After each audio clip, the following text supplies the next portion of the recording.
All right, thank you so much. Thank you and welcome everybody.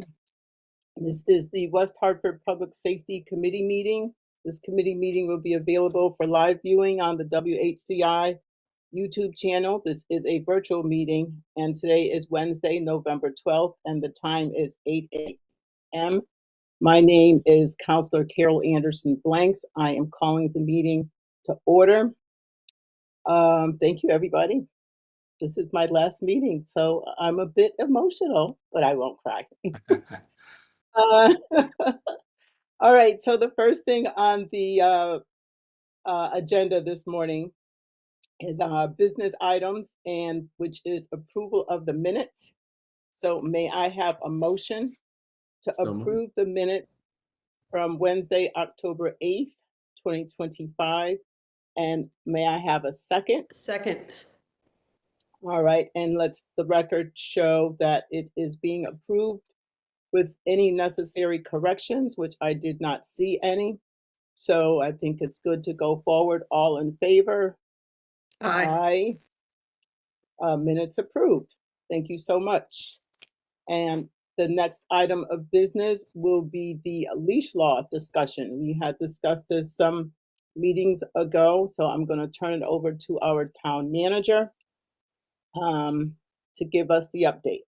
Thank you, Madam Chair. And yes, correct. Following Animal Control Officer Galino's presentation from a couple of months ago regarding the number of dog incidents in town, we had drafted a sample ordinance for the committee's consideration, which we had uploaded.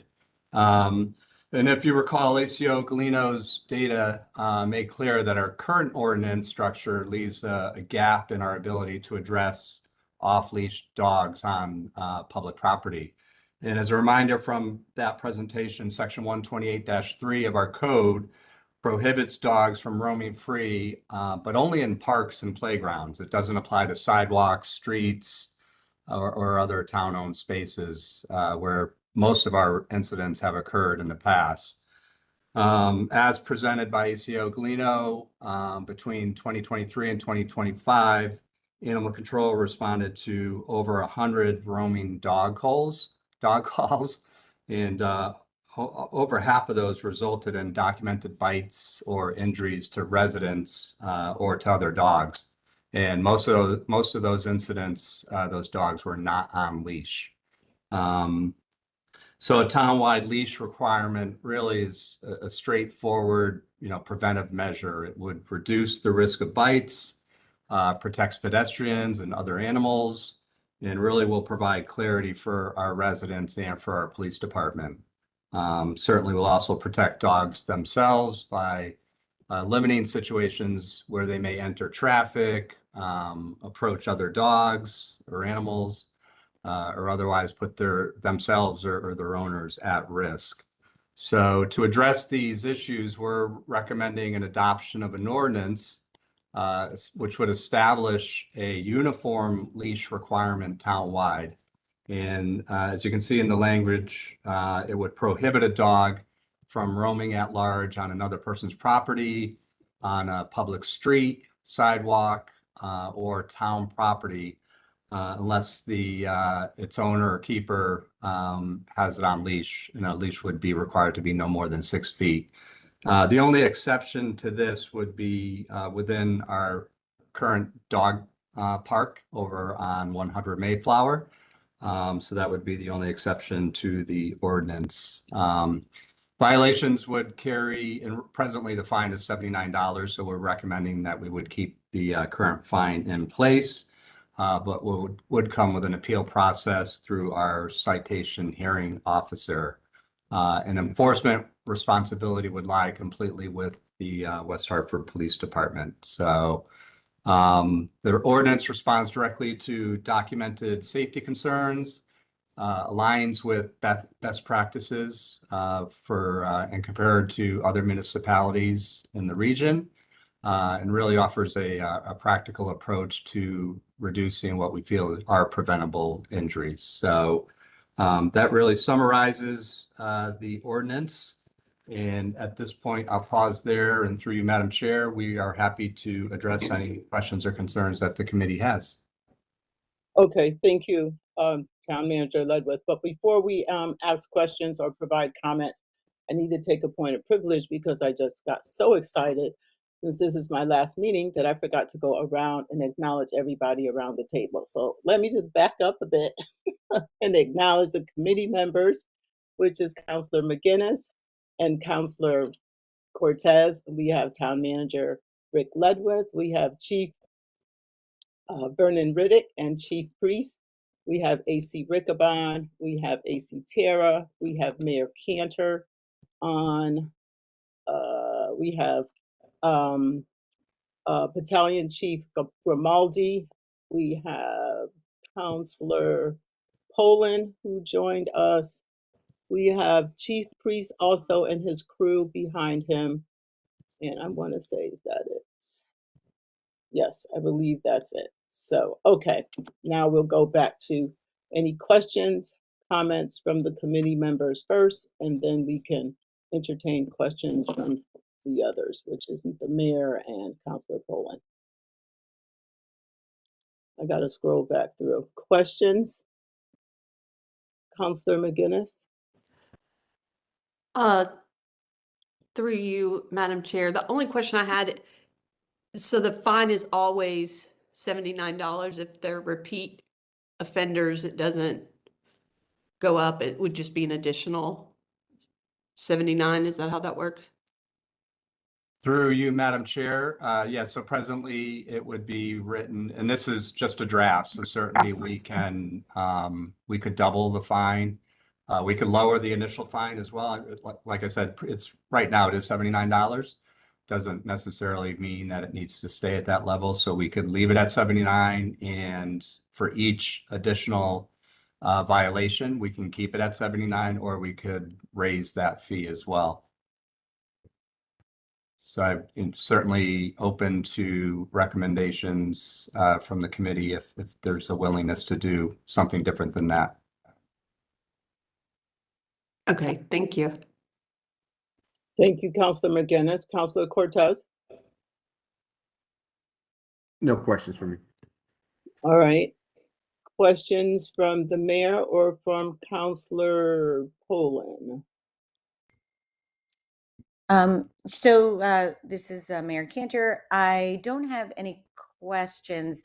I just want to thank ACO Galino for her work on this. I think it makes a lot of sense and does provide the tools that we need to keep our community safe. And when I think initially when we all heard the amount of off-leash dog incidents and also the bites or attacks on either dogs or people, it was chilling. And obviously we need to do something. So this makes a lot of sense to me. And again, I want to thank everybody that had input into it. I would like to move forward. Thank you, Mayor Cantor. I'm looking for Councilor Poland. You have any questions? Okay. No, thank you, Madam Chair. Thank you. All right, I do have a question. Town Manager Ledwith. What if we, and I know Councilor McGinnis sort of alluded to this, for repeat offenders, so they receive a fine, $79, maybe they delay in paying their fine. While they're delaying it, they may get another fine, and maybe they're up to 3 fines. How do we pursue that? And then I have another question following that. So we have repeat offenders. So someone is walking their dog, just for clarification, and we notice that individual resident with a violation for not having their dog on a leash, and then they do it again a week later, they'd receive another violation. And it still may be within that window where they haven't paid their first one, but we would just follow our normal fine violation process for fines unpaid. But again, back to Councilor McGinnis's initial question, we could look at an ordinance that essentially would double the fine or incrementally raise that fine for each violation. Okay. And then follow-up question was, I think, the appeal process. So if they decide to appeal and say that, I don't know, they go back and forth in a debate and challenge the fine, how are we going to address that? So that would be handled as any other violation in town, a parking ticket, for example. They'd come before our hearing officer. They'd file an appeal. And they would come before our hearing officer, and our officer would rule on the appeal. Okay, thank you. And I would like to echo the mayor's comment in terms of the work that AC Galino and the entire team has done regarding this issue. I know this came up, as you said, a few months ago, and there's been a lot of work that has gone into it. So I just want to acknowledge that again. I'm very appreciative of the work that the team does, especially when an issue is brought forward. It's always addressed quickly and thoughtfully with a lot of, I guess, research, investigation that's going into it before we come out with an outcome. So again, that is huge applause to an entire team and collaborative effort. So again, I'm very pleased to see this go forward to the next step, and we can begin to hold others accountable and set a practice that everyone can appreciate and feel safe in terms of walking around town, wherever that may be. Great, thank you. Counselor Blanks, Yes. I didn't know if you Counselor- could see me. So thank you for saying something. I've got to scroll through the screen. So go on. Okay. I think it would be a good idea to maybe have an escalating fee. Like, I asked about, I don't know if we want to have the original fee be that amount and escalate from that, or have the original fee be a lower amount and escalate from that. But I do feel like the more you do it, the fine should be higher if for repeat offenders. I don't know, Chairman Blanks, what you think about that, but that is something I think we should look at. Okay. And this See is the- Mayor Cantor. I don't know if I can add on if you're, I don't. So Mayor Cantor, I see that you're raising your hand, so I recognize you. Thank you. I would just like to add, I think that makes some sense, but I do think that because this is new, maybe we do two, two offenses and give people a little time. And we had talked about previously the importance of educating and connecting with our community and making sure that they're aware of the change in this ordinance. And because people that have been used to having their dog off leash, and some dogs really do obey, that we really need to do that rollout and reach out to as many community members. So I would say initially, maybe we want to do, two offenses or three or something, and then, and then go up. And then we can maybe that for the first year. I don't know if we can build that into the ordinance where for the first year, and then the second year, it's escalating first, second, third. I don't know. But that's something and I see Alberto also has his hand up. Okay, thank you, Mayor Cantor, and I'll recognize Alberto, Councilor Cortez. Through you, Madam Chair. Yeah, no, there's a couple ways we can look at de-escalation too. We can, if we reduce the first offense to, like, let's say 50, 59 or whatever, and then, the second offense will go to 79, then, so there's a few options. So instead of giving them, two, and then we do an increment, we can reduce the first offense. And if they get the second offense, that was what it was before. So we don't have to worry about giving them, two times and you're out. But there's a few ways that we can play with it, I guess. Thank you, Councilor Cortez. So, Chief Riddick has his virtual hand up, or he did have his virtual hand up. Okay, Thank you. I recognize you, Chief. Madam Chair. Another option for consideration, to the mayor's point, it is something new. And one thing we've done in public safety in the past is a grace period of warnings. So we could have warnings. It's a new rollout. There would be an education piece that we would do. and maybe, the first 3 months or so, if we do see a violation, whether it's ACO Galeno or a police officer, that we would issue a warning just to notify folks. Then after that, go back to the fee scale of 79, whatever that was, and then some type of escalator after that. Through you, Madam Chair. Thank you. And ACO Galeno is here, so thank you for the kind words that you acknowledge regarding her. Thank you. Thank you, Chief Riddick. And thank you again for everybody in the discussion. That's why discussions are great, because I was actually going to say something similar to you, Chief Riddick, especially after participating in the ride along, in terms of providing a warning first, and even before the warning, rolling it out through some educational effort, alerting folks that this is coming online and here is the expectation and what will happen if there's a violation. And that way everybody is knowledgeable. It's on the website, and we do some other information in terms of education. And then their first offense, like Chief Riddick said, could be a warning, and now they're put on notice that if it happens again, then they're looking at a penalty, and if it's a repeat offense, then that's going to increase. So I think everything that was said here is certainly appreciated, and good information for us to put together in a package and provide some educational information for the public.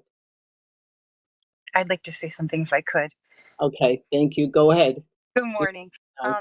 It just occurred to me as well, the licensed dogs in town have to provide an email. Maybe we can I know the town clerk does a mass email reminding people of licensing in June. We need to be able to do a mass email for the people that have licensed dogs in town with the ordinance as well and the changes. Great input. Thank you so much, AC Galeno, for that information. Okay, so I think we've got a lot of good stuff to pack in here that we could work with. And it's fair. It would be considered fair for our residents and dog owners. Anyone else who would like to weigh in? Just don't want to make sure I miss anybody. Mary Cantor. Sorry, I don't know. I know I can't see everybody, so I appreciate it. I'm just wondering on time frame on this. Obviously, we have a new council coming in and sitting in, and we do want to move along. This has been in the works for a while. So, and we want to provide the clarity to the police and start the education process. So, I just, we have some potential changes to the ordinance with potential escalation. I don't know if we, I think we need the fee. And we need to decide on that. So how, Rick, Mr. Ledwith, I'm not sure. How do you suggest we move forward? Yes, thank you, Madam Mayor, through you, Madam Chair. It's been great getting some feedback on potential options here. So we could work with Corporation Counsel to, craft some fine changes in there, including a time period. Well, it may not necessarily need to be written into the ordinance in terms of providing a waiting period, but we would, ACO Galeno's recommendation of using the email for licensed dog owners is a great idea as well. So get the communication out there in terms of what this change is, and when the ordinance goes into place, say, February 1st or March 1st, we would have a 3-month waiting period in terms of where we'd be issuing warnings versus violations. So if it's okay, we could bring this ordinance back to public safety for the meeting in December, and then that would take place before the December 17th council meeting, which is where we would put the ordinance on the December 17th council committee agenda to be referred for a public hearing in January. So if that time frame works, we could do that so that it gets one more look at the violations here at committee, or we could work on that offline and then work through the committee chair and kind of fine tune those numbers and not necessarily have to bring it back to committee since everything else has been agreed upon except for the fees. So through you, Madam Chair, happy to pursue either option.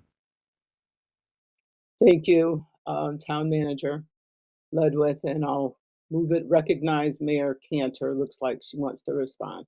Mayor? Yeah, no, I thank you through you, Madam Chair. I think that makes sense. We we're moving in we don't have another meeting anyway. So, but I would just say the preparation we have a new we will have a new public safety chair. So just making sure that that connection is made prior to the meeting. So it's really just pro forma going through, making sure that we're moving it, putting it on the agenda for December's meeting. Thank Okay, you. very good. I concur with the mayor. I think that's a great idea, especially for the new chairman. And we keep this thing moving so we don't drop the ball. Thank you, All Madam right. Chair. Absolutely. All right, thank you. All right, so we are done with the leash law discussion. We can move to communications. I don't know if we have any communications. Mr. Ledwith? Thank you, Madam Chair. Just a real quick one, since you commented earlier that this is your last meeting. So for both you and Councilor Cortez, just wanted to acknowledge your service and express our appreciation for the work that you've done on behalf of the town and both our police departments and fire departments. Madam Chair, you've been at this for quite a while. And you've guided this committee through really significant accomplishments, including, if you go back a number of years, establishment of our Civilian Police Review Board, up into and including presiding over countless awards and promotional ceremonies that have really recognized and strengthened our public safety teams. And your commitment to this work will really have a lasting impact on all of us as we move forward. And Councilor Cortez, thank you for your thoughtful participation as well, especially over the last year as you yourself moved into a professional role where you're working daily to keep students safe.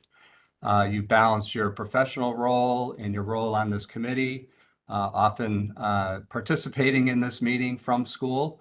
But always ensuring to maintain the highest standards from a public safety perspective. So very much thank you both for your contributions, and we will miss you both. So thank you, Madam Chair, for that. Thank you, Mr. Ledwith. Thank you for those kind words, and appreciate everything that you're doing in the role that you're in. And of course, for both Chief Riddick and Chief Priest. And I'm gonna save my comments until the end of the meeting, taking the chair's point of privilege. Mr. Cortez, I don't know if you want to respond now or towards the end. No, I'll do the same towards the end, but thank you, Town Manager, for those kind words. All right. So we have our staff reports coming up next, and I believe we will hear from Chief Priest for the fire department update. So Chief Priest, I'm going to turn it over to you and your team. Good morning, everyone, Madam Chair, Mayor, Mr. Ledwith. Great to be here today. I don't know that I have any privilege, but I will hold my remarks about our outgoing council members until the end of my report, cover a few things for you. I have submitted a written report for you that is available online. I wanted to just call out Veterans Day yesterday and a thank you to all of our personnel. Had a great ceremony. Many folks in the police and fire service have military backgrounds as well. So it was great also to see that our speaker is part of our CERT team. That was a nice little treat for us to see as well too. So I was very pleased to be there. As far as some notable projects or activity that I wanted to bring to the council's attention today, we had a very interesting call over the month. It was in a house that reported where there were some people who were sick, and actually a dog that was sick as well. And what we discovered upon arriving at the residence is that there were high levels of carbon monoxide that were present. That was actually what was causing the illness. So I thought Okay, so we pick up where Chief Priest left off. Good morning. Yes, we can. So welcome back. I must be the only fire chief in Connecticut that's had a table collapse with coffee in front of me and completely shut down WebEx as a result of my report. But I'll keep going. Or maybe we can just blame it on it being Carol's last meeting, but I digress. We're back. This is a memory. I was talking about the Newington Road incident referred to there, which is where we had a carbon monoxide incident where we are coming into the heating season, and I would really like to reinforce our message that carbon monoxide detectors and smoke detectors are really critical in ensuring public safety. So if we could all make sure to spread that message. I am very pleased. We had a great community block party, lots of engagement with our community. That was fun.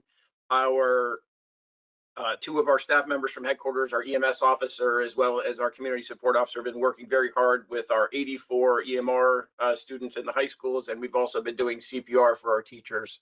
That's been really some excellent outreach. I am pleased that our fire station renovations are proceeding. We've selected a contractor has been selected. I see that some permits are being submitted. I will reach out to Director Palmer, hopefully, to see if we can get an update on when they actually will start. As I talked about last month, our training tower has gone out to bid for an architect. That is closed preliminarily. I'm pleased to see the response, and we'll be hiring an owner's representative to get that project going. And then as we come around to budget time, we'll talk about whether or not there are any unmet financial needs related to that project. Also, at the last meeting, I discussed some state efforts that are underway to construct buildings that has one single stairway in and out up to 6 stories. I'm very pleased that later today, I'm expecting that there will be some compromise language that'll go into the fire and building codes that will substantially change that and be safer. So pleased to be part of that. Also, other activity this month, I'm continually pleased to just see the quality of the folks that are working in your fire EMS services. I've been out doing crew meetings and just getting a lot of positive feedback from our community lately about their interactions. So I'm always honored to represent them and tell you about the great work that they're out there doing. Upcoming for the rest of this month and moving into the next few, we're still working to refill our medical resiliency coordinator. I'm pleased also that we're working with the health district to really hone in on making sure that that position takes and removes unnecessary call volume out of our EMS program.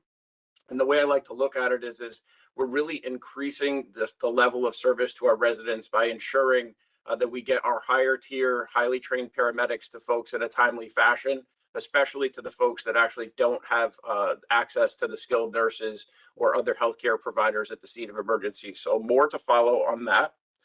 We have 2 vacancies. We're in a hiring process right now that will be accompanied with some promotions. This morning, as Bob is not joining me today because he is over at the CERT with the CERT team helping out at the food pantry. He dropped on me that they will be graduating 24 students on Sunday, but what he said after that was most remarkable. He said that will mean that over 350 people have been trained by our CERT team, and that is amazing. He has 250 currently right now that are still on our email distribution list, so that's a really remarkable accomplishment, and kudos to Bob and his team for that. I'm very pleased that our new truck 3, which is our largest aerial apparatus that the council saw fit to approve several years ago, we've taken delivery of that, and we're looking forward to onboarding that. We'll be doing some training later on in the month with that. So that is what I have as far as for reports. So I'll move on to just a little commentary about our 2 outgoing counselors. I had some time last night to really think about it and be thankful as we come into the Thanksgiving season for both Carol and Alberto. And sorry for calling you by your first names, but Counselor Cortez and Chairwoman Blanks. So I thought, when I thought about Alberto, he certainly is one of the folks that really, learns and listens to learn for us. He's been so passionate. He is very vocal with his perspective, but it is always so respectful and framed by his respect for public safety. He asks great questions, and I know he will continue to advocate for us well past his time on the council. So, Counselor, thank you so much. I appreciate it. As I conclude, So here's the way I would like to start with Councilor Chairwoman Blanks. I've always been taught that you never say always and you never say never, but I had a few always for Carol, and they start like this. She was always people first. She was sometimes more spun up on the things that were going on in the public safety environment than I was. Sometimes I would go on and go, how did she know that? That's amazing. And I really appreciated that. And I know our people did. She was always genuine. I never felt at any point in time that there was an ulterior motive. It was always to bring the town's public safety and advancing that forward. She also always knew the power of a question. Not what about it, the question itself, but it was about how that question would be perceived by our senior leadership. Very quickly, a question can put you on the defensive, but it can also really give you that opportunity to shine a light on your folks. And I was very pleased always to get a question from Carol.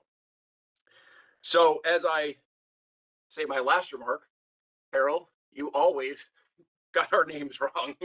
And that is part of who you are. And we love you for that. So on behalf of Police Chief Greg Riddick, Fire Chief Vernon Priest, ACs Larry Riccabon and Rob Terra, and Assistant Chiefs Hugh Silver, Jay Grimaldi, we love you, Carol. Thank you so much. I appreciate you. I wish you all the best with your families. And that concludes my report for you. Thank you. Thank you so much, Chief Priest. I love the humor, and you're absolutely right. There's too many names to remember, and you're always trying not to fumble it up, but you always do. So thank you. I really appreciate it. And I will respond at the end. Okay. We'll move on to, first of all, are there any questions for Chief Priest from the committee members, or any comments? And I'm going to scroll through. I don't see, if you have your hand up, Councilor Cortez, I don't see it. What about, okay, Councilor McGinnis? All right. Let's see. Councilor Walters? No questions. Okay. All right. So we will move over to Police Department and Chief Vernon Riddick for his report along with his team. Good morning, Madam Chair. Good morning, everyone. Chief Priest, that was really good. I got to give you props. The comedic edge towards the end, very good. Our report is submitted. I do apologize for the format. It was just a little bit off. For those who don't know, Sarah has been out on a leave of absence, so we've been adapting with that. So that required me to do things, and I'm not really equipped to do. So I apologize for that. That being said, going forward for motor vehicle stops, through October of last year, we had 7,026. Through October of this year, 2025, we had 7,839. There's an increase there. We had a commercial burglary that occurred on the Britton Ave throughout the month. And I highlight this because it was really good detective work. We processed the scene, we're able to secure some DNA. Long story short, we're able to get a warrant that was signed by the prosecutors and the judge, and we made an arrest for Mr. Juan De Jesus for the charges of burglary in the 3rd degree, larceny in the 4th degree, criminal mischief in the 2nd degree, and he had a $30,000 court set surety bond. The interesting thing that was when we went to serve that, he was already in prison on other charges. So it's an individual that needed to be taken off the streets and was, but really good old-fashioned police work by our detectives by processing that scene. I'm going to skip a whole lot of things here and go to a good arrest we had on second shift on September 21st. We had Mr. Reginald Smiley was arrested for strangulation in the 2nd degree, assault 3rd, threatening in the 2nd degree, unlawful restraint in the 2nd degree, disorderly conduct, and he was held on a $100,000 surety bond. Really, really good arrest. And then lastly, we had a motor vehicle stop that happened on October 8th. One of our officers observed during the motor vehicle stop in plain sight what he thought to be illegal paraphernalia. Long story short, great arrest for a Marcus Nelson. He had a firearm without a serial number. He was charged with weapons in a motor vehicle, having possession of a large capacity magazine, illegal tents, stop sign violation, drug paraphernalia, possession of a controlled substance, and possession with intent to sell. So he was held on a $250,000 bond. So really good work. There is a long report that is in there. You can review the rest of the things. So the men and women of the police department continue to do what they need to do and are paid to do. And to my comments, one for Councilor Cortez, quite frankly, when you first came on, my radar was up with some of your questions, and I was like, where is this guy coming from? What's the intent? All right, we have to start fighting here. But over time, you start to see a person's true character and what they're all about. And you and I had a spiritual connection. I felt your love of God really come through our conversations that we've had, although brief in public. You can feel it. So that caused me less concern and an understanding that you truly were asking questions and you were truly concerned for the people. You weren't putting on a show. There was no pretense. And I believe a lot of what you were doing and currently are doing with your church and with your other job is ordained. So I commend you and I appreciate you for that. Madam Chair, the queen of questions, QQ. Be ye ready, because if you come to a meeting not prepared, you will be embarrassed. And that is not Councillor Blank's, Madam Chair's intent at all, but her intent, at least in my perception of that, is she always had pointed questions to ensure that we were doing what we're supposed to do, and she had legitimate questions that she wanted answered. Many times I think she had answers herself, and it was in her obligation to ask these questions for the community and for other council persons too. And I always respected that. So I really appreciate that. And what I like most about Councillor Blanks is that she has a way of being professional, but yet holding you accountable.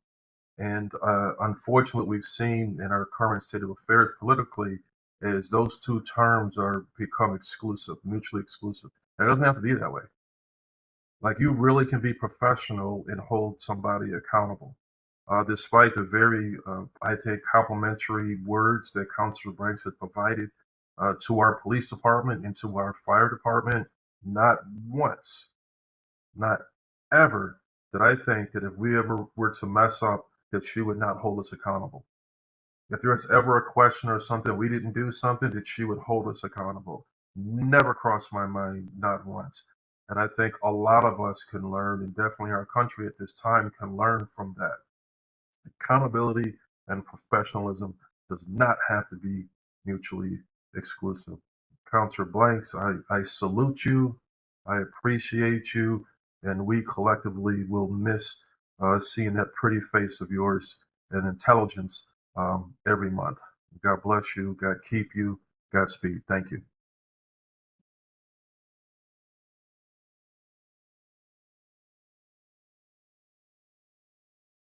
You're on mute, Thank Madam you. Chair. Thank you so much, Chief Riddick. And I'm glad I was on mute because I did it again. But thank you, Chief Riddick, for those kind words. And yes, I will feel the loss and I will miss it, but I'll be sure to stay tuned. You all do great work. And again, I'm going to save my comments for the end before we close out. So thank you again. And before, I do have another question, not for you, but for Chief Priest. But before I move to Chief Priest, I'm going to turn it over to the committee members and ask if they have any questions based on your report or comments. Okay, I see head nod. What about you, Councilor Cortez? No questions. I don't, no questions from you, no comments. Okay. Um, so no questions for you this time, Chief Riddick. I see all the great work that you and the team is doing, and I do want to shout out to, make sure that I get his name right, Ryan Babowicki, for having the pleasure of doing a ride along. Very professional young man, and I really appreciated being able to ride along with him and learn some of the things that I learned. So thank you for coordinating that along with AC Tara and some of the others that signed off on that. Was very appreciative. All right, Chief Greg Priest. I have a quick question for you just when you were reporting on CERT, because West Hartford and emergency manager Bob McHugh has done such a bang up job with the CERT team. I remember when we first rolled that out, and to realize that we are where we are and with the number of people in town who volunteer, and we even like have an A team from the CERT team, which is wonderful. So I'm curious to learn if other towns in Connecticut have reached out to West Hartford to learn about the CERT team and how to implement it in their towns or cities. I'm just curious.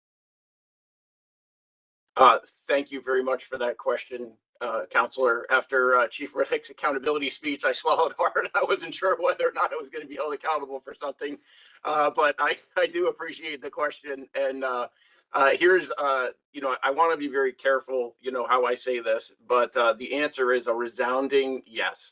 I don't want to seem arrogant. I don't want to seem like overrepresenting the town, but I'm very confident that West Hartford is looked at as a model for many things in emergency management, and much of that is due to this council and the town manager's support for it. When I released that number, about 350 total trained and also 24 graduating, there are other community CERT members who are coming. So other folks, other residents from other communities are here being trained, and you'll forgive me, I can't remember exactly who is in this particular class. But we partner with some of the other larger CERT teams in the area. Manchester is one of them, Hartford. And we are sort of a training hub. So there are other communities that send folks to us. And certainly Bob, Mike Peruccio, Bob Hilborn, and God rest Melissa were instrumental in bringing that training to other folks. So very pleased to report that, and glad to answer any follow-up questions. All right, thank you. That's great. That's good to hear as well. We continue to be such a model around the state and around the country. And just for the listening audience, that's how you get to number 1 in the state and number 19 in the entire country. So just continue to do that great work. All right. Future agenda items, again, since I won't be here, that's something that you guys can discuss going forward. I do see Counselor Walters on the call on the virtual screen. So for any future agenda items, that's something that you can pick up with Councilman Walters. All right. Okay, so we come to adjournment, but before we adjourn, I'm going to turn it over to Counselor Cortez for his parting remarks, and then I will conclude with mine. Thank you. Through you, Madam Chair, thank you for the opportunity. It's been a great 4 years serving in this committee. I'm really passionate about public safety, and the approach we do is a community approach coming together. And I think I've said this over the past few months a lot, and we're neighbors first. Having our chairwoman, Councilor Blanks, asking the right questions, and I missed that question. Why wasn't I thinking about that? So your leadership was amazing on this committee. Chief Riddick, I've been a fan even before serving on town council. So sorry that, you were kind of like, where's he coming from? But, again, it's that community approach. I appreciate your leadership, Chief Riddick. And as I stated before in this committee, a lot of times with the PD. You know, it reminds me of Beverly Hills Cops too, right? Is that customer service, right? And when you see an officer in the community, it doesn't matter who and what part of the community, it's always that customer service approach versus professionalism is so high. But at the same time, keeping our community safe and sitting on the town council and seeing your needs, you know, your approach for, like, you know, you have your wants, but you come from it from a needs point of view. So I know that you guys do a lot with very little. So I appreciate that. And you know, at being in law enforcement over the years, you know, we used to look at state police as the standard. And living in West Hartford, that West Hartford is the standard, and that is because of leadership like you, AC Rickabon, watching you, you know, go into that position from, I believe it was captain before, and it's it's an honor to see you go into that assistant chief position, and seeing someone like you do it through the ranks. You know, it was a huge jump. Chief Tara, you know, great conversation with you. I know you came from the state police, you know, but maybe because of you being on board with Chief Riddick, that's why, you know, we are the standard now. So I appreciate you. Chief Priest, you know, great conversations over time as, you know, parents, you know, talking as parents. I've always, you know, my goal is like, I was not a fan of the fire taking over the paramedics, and seeing it work, you know, seeing how you guys put it together, you know, now I can't see why we didn't do it sooner. You know, seeing our response time for the medical calls. Again, it's like you make it hard wanting to leave West Hartford. So if I had to move out, I'm like, am I going to get the right medical care? You know, how long is it going to take for someone to get home? Should I need that? So just reducing the response time, you know, being efficient. Um, and again, like, how do we get so many great leaders in this town? You know, and you know, you guys uh, make me grateful for living in West Hartford. Again, I'm honored to have the opportunity to serve with you all, and I look forward to running into every one of you guys in the community. Thank you. Well, thank you, Councilor Cortez. We have to give you a round of applause. That was great. Wow. Okay, that was pretty emotional too. So I have some prepared remarks, but before I get into my prepared remarks, I was thinking about what I was going to say, because it's been 6 years, and everybody has done great work sitting around this virtual screen. And I'm not going to get emotional, so I'm going to keep telling myself that so I don't. But I remember in 2019 when I came on to public safety. And when I was assigned to public safety, I was like, oh boy, I'm assigned to public safety. Woo! And I remember the first meeting we met at the PD, and we were all around the table, and all of you all came in with your uniforms on and your waistbands and whatnot, and it could be an intimidating scene. And first time on council, and uh, COVID was kind of swirling around in the air, and there were these, you know, hard things that were in front of us at the particular time. But everybody around that table deserved to be there, and you all were very passionate about what you do, and you're serious about what you do. And I always say that about both PD and FD. This is something that young men and young women dream about doing from when they're little, youth, about they want to be a police officer or a firefighter. And working with you all, I was just so appreciative and humbled to see all of that come through. And I also have some stories of my own. I remember meeting AC Rickabon. We were at the event, and this is before you even became the assistant chief, and you were just so friendly and outgoing and just so communicative. And I think I even sent you a card. And then the next thing I know that you were the assistant chief, and I was just so thrilled for you. And then AC Terra, all the work that you did in getting that the bill together and the hours of work that you put in as a professional and rolling it out. And I know a number of people who look at our meetings or who may even participate in some of our council meetings really don't realize the hours that you all put in behind the scenes or behind the camera. And I'm so appreciative to have good people, smart people like you all that are part of this team. And the same with fire. Okay, Chief Priest and your team. We talked a little bit about Bob McHugh and what he does, but then you have the battalion chief, you have your deputy chiefs, you have your rank and file, and everybody brings that same level of energy to work every single day. You're on your A game. And because you're on your A game, we as residents or business owners benefit from that.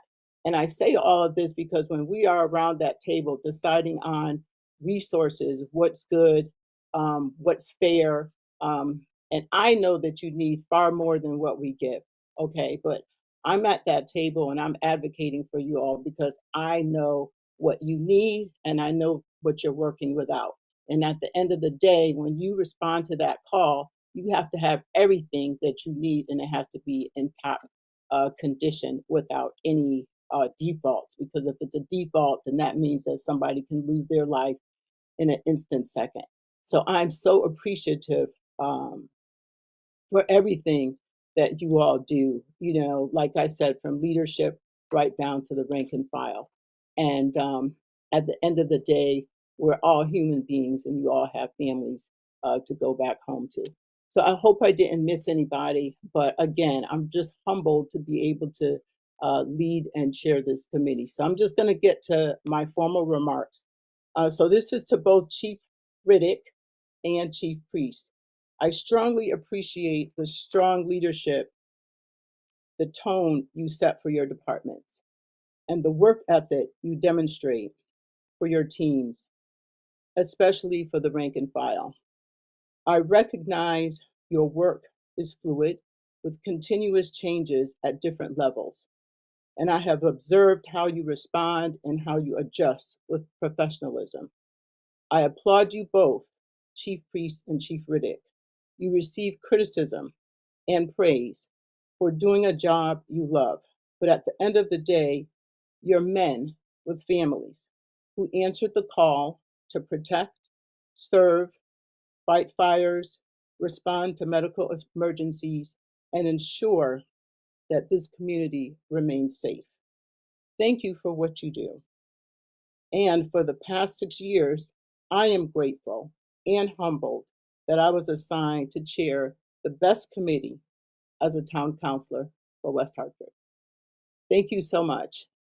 I'll see you around town, and I'm not going to be a stranger.